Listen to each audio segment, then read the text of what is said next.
Hello everyone, বাড়িতে cocopeat কিনে আনার পরে কি করতে হবে খুঁজে পাচ্ছ না? তো আমার পুরো ভিডিওটা দেখতে থাকো। মিশো থেকে এই 1 কেজির ব্লকটা আমি অর্ডার করেছিলাম।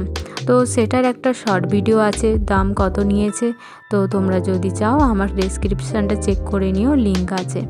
তো এই 1 কেজির কোকোপিটটা আমি এখন এইরকম একটা বড় গামলাতে চুবিয়ে রাখবো।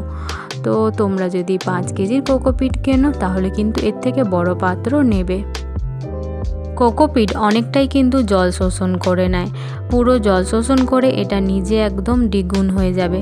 তো জল দেওয়ার সঙ্গে সঙ্গে তো ভালোভাবে দেখতে পাচ্ছ যে পুরোটা একদম শুকনো হয়ে যাচ্ছে। এই কোকোপিটটা এখন 4-5 ঘন্টার মতো জলে ভিজিয়ে রেখে দেবো।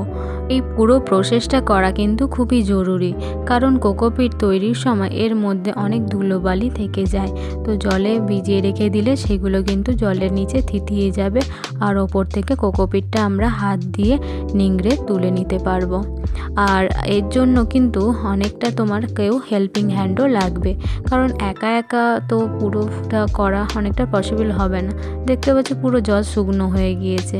তো তার জন্য আমি একটু পরে আরও কিছুটা জল দিয়ে দেবো।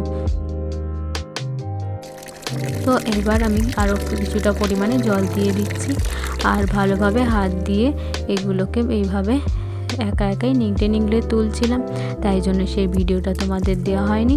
আমার বাবাও কিন্তু এর সঙ্গে একটু হেল্প করে দিয়েছে। এইভাবে প্রসেসিংটা করে নিলে প্রতিটা গাছই কিন্তু তোমাদের খুব হেলদি হবে। আর ইনডোর প্ল্যান্টের জন্য কোকোপিট তো খুবই ভালো, আর বিশেষ করে যেগুলো চারা গাছ কিন্তু কোকোপিটে খুব ভালো গ্রো করে। তো তোমাদের ভিডিওটা কেমন লাগলো অবশ্যই জানাবে, আর তোমরা বাড়িতে কোকোপিট কিনে আনলে এই পদ্ধতিটা অবশ্যই